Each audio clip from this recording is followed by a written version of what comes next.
BNP মহাসচিব অভিযোগ করেছেন দেশে নাকি প্রতিদিন আগ্রাসী শক্তি আঘাত আনছে। আগ্রাসী শক্তি বলে তারা কাকে মিন করছেন এটা ঠিক বোঝা যাচ্ছে না।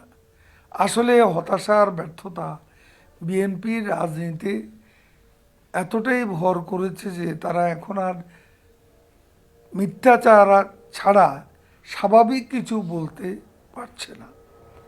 ক্ষমতায় থাকাকালে বিএনপি ভারত সহ প্রতিবেশী দেশগুলোর সাথে সুসম্পর্ক রচনা না করে তৈরি করেছে বিভেদ আর অবিশ্বাসের দেয়াল।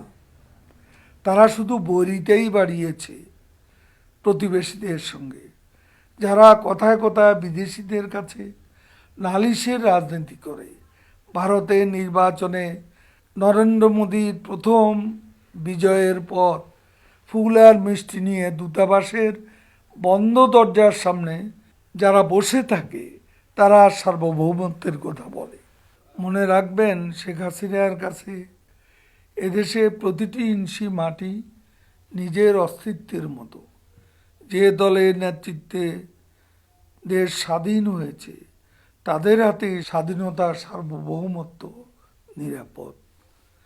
বিএনপি মহাসচিব আরও বলেছেন, দেশের স্বাধীনতা নাকি বিপন্ন, গণতন্ত্র বিপন্ন। প্রকৃতপক্ষে দেশের স্বাধীনতা নয়, অপরাজনীতির জন্য বিএনপি রাজনৈতিক ভবিষ্যৎ বিপন্ন। তাই তারা আবোল তাবোল বকছে। দিনরাত দেশে বিদেশে তাদের গোপন মিটিং, সন্ত্রাসী কার্যক্রমে ইন্ধন, আগুন সন্ত্রাস, সামাজিক যোগাযোগ মাধ্যমে গুজব আর অপপ্রচার দেশ বিরোধী কার্যক্রম নয়। তারা সরকারের বিরোধিতা করতে গিয়ে দেশের ভাবমূর্তি নষ্ট করছে।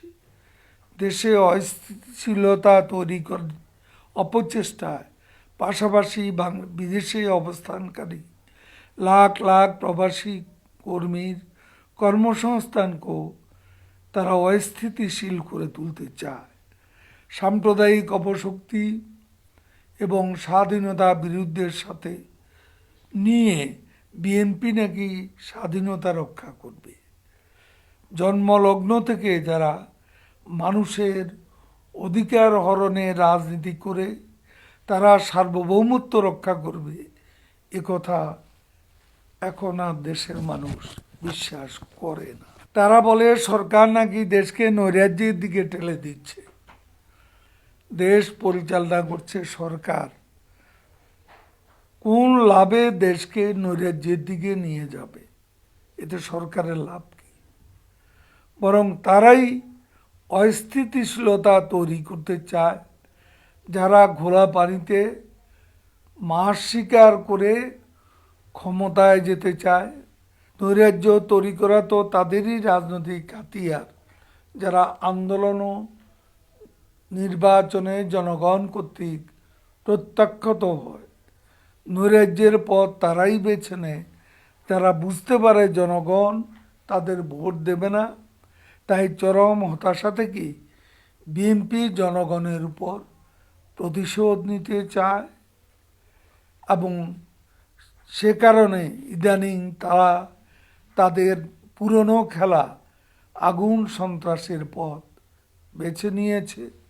দেশের রাজনীতিতে নৈরাজ্য, হত্যা, সন্ত্রাসের আমদানি ও চর্চা জন্মলগ্ন থেকে বিএনপি করে চলেছে।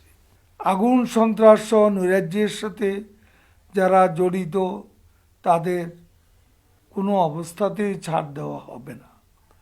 যারা স্পটে গিয়ে বাসে আগুন দিয়েছে তাদের অনেকে গ্রেপ্তার হয়েছে।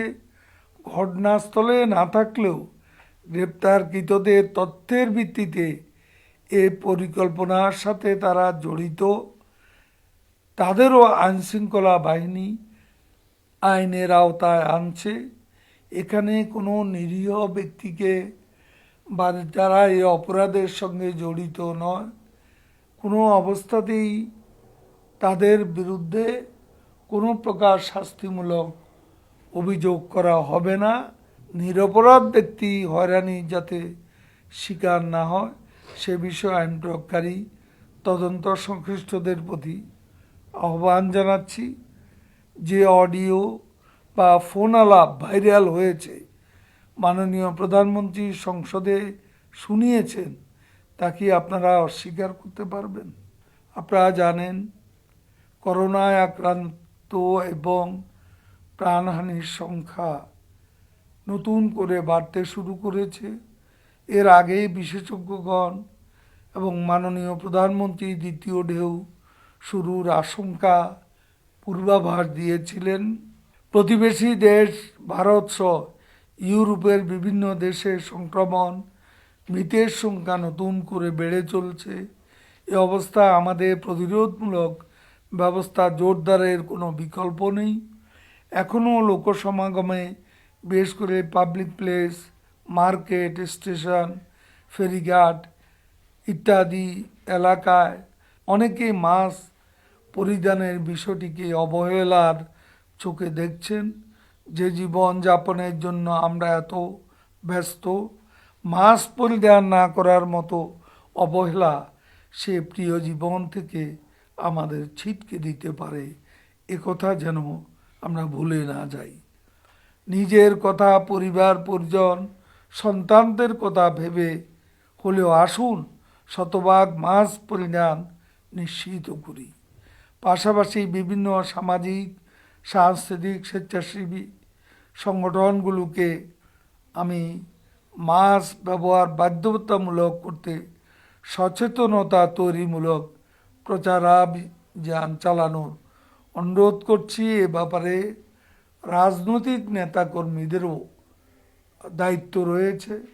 বিশেষ করে আমরা আওয়ামী লীগের মূল সংগঠন এবং সহযোগী সংগঠনের নেতা কর্মীদেরকেও সতর্কতামূলক ক্যাম্পেইন করার জন্য মাস্ক পরিধান, হ্যান্ড স্যানিটাইজার এবং দূরত্ব বজায় রাখার বিষয়ে করোনার প্রতিরোধমূলক ব্যবস্থা হিসাবে ক্যাম্পেইনে আনার জন্য আমি অনুরোধ করছি।